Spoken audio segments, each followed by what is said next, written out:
প্রতিদিন সকালবেলা উঠে যখনই আমার বেলকনিতে এসে ফুল গাছগুলো দেখি, আমার প্রাণটা একদম জুড়িয়ে যায়। মনে হয় আমি যেন একটা সুন্দর বাগানে দাঁড়িয়ে আছি।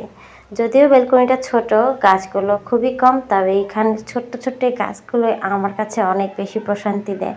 কি সুন্দরভাবে ফুলগুলো ফুটে আছে দেখেন, মনে হচ্ছে যেন আমার দিকে তাকিয়ে কিছু বলতে চাইছে, আর আমিও ওদের কথা চুপি চুপি শুনতে পাচ্ছি। আসলে প্রতিটা ফুল, প্রতিটা গাছই যেন আমার সাথে কথা বলে, এমনটাই আমার মনে হয়, আমি অনুভব করি। আমার ভীষণ প্রিয় আমার এই বেলকনিটা। এই বেলকনির প্রতিটা কণার ফুল গাছগুলো যেন আমার সাথে প্রতিদিন গল্প করে। এগুলোই আমার জীবনের সঙ্গী। আমার বাগানের গাছ আর ফুলের সাথে গল্প করা শেষ হলে আমি নেমে যাই আমার কর্মব্যস্ততায়। এই যে আমার ঘরে হচ্ছে কিছু চাল ধুয়ে শুকানো হয়েছে, ফ্যানের নিচে দিয়ে দিয়েছি, কারণ এখানে আতপ চালগুলো দিয়ে ভাঙিয়ে কিছু পিঠা তৈরি করা হবে এর জন্য। আর এরপরে হচ্ছে আমার প্রতিদিনের সবথেকে ব্যস্তময় যে পার্টটা, সেটা হচ্ছে বিজনেসের কাজ করা। এখানে কিছু সুন্দর সুন্দর কালেকশন আছে, এগুলো অনেকটা হচ্ছে অর্ডারের আছে, তো এইগুলো হচ্ছে কাস্টমারকে দেখানোর জন্য নামিয়েছিলাম। সো এগুলো এখন আবার সুন্দর করে ভাঁজ করে রাখতে হবে। আর এইগুলো হচ্ছে কিছুদিনের মধ্যে অনেকটাই পার্সেল চলে যাবে। তো এইগুলো সব কিছু রেডি করছিলাম, খুলে ভাঁজ করে হচ্ছে দেখানো, ভিডিও শ্যুট করা, সব কিছু মিলে একটু ব্যস্ত সময় পার করতে হয়। 2টা পেজে রিপ্লাই করা, ভিডিও শ্যুট করা, বোঝেন তো কতটা ব্যস্ত, তারপর সংসারে কাজ করা।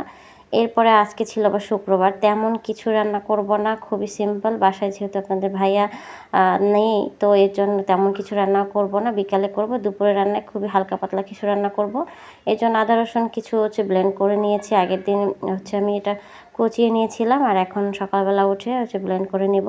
ব্লেন্ড করা শেষ হয়ে গেলে আম্মা বলল যে একটু পায়েস রান্না করবে, এর জন্য কিছু বাদাম ভেজে তারপর হচ্ছে পরিষ্কার করে নিয়েছি, ছোকলা উঠিয়ে। এদিকে হচ্ছে পায়েস রান্নার জন্য আগে চালগুলো সেদ্ধ করে নিয়েছে আমার আম্মা।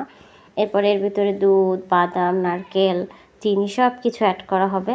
তো আমাদের এলাকায় এটাকে পায়েস বলে, কেউ ফিরনি বলে, আপনাদের ওদিকে কী বলে জানি না।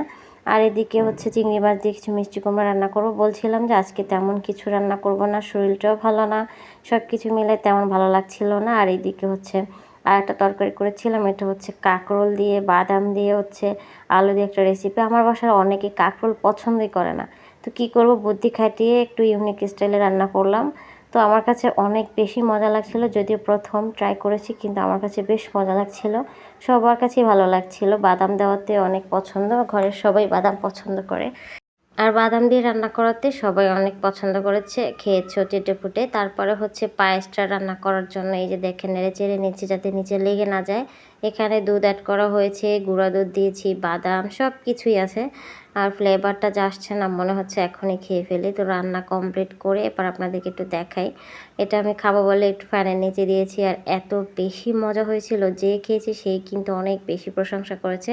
আর আজকে কিন্তু এই রান্নাটা আমার মাই করেছে। আমার মায়ের হাতের এই পায়েস রান্নাটা এত বেশি মজা হয়, মা কিন্তু প্রায় আমাদেরকে রান্না করে খাওয়ায়, আর মা কিন্তু অনেক যত্ন করে রান্না করে, বিধায় এত বেশি মজা হয়। তো গাইজ, আজকের মতো এখানেই বিদায় নেব। সবাই ভালো থাকবেন, সুস্থ থাকবেন, আল্লাহ হাফিজ।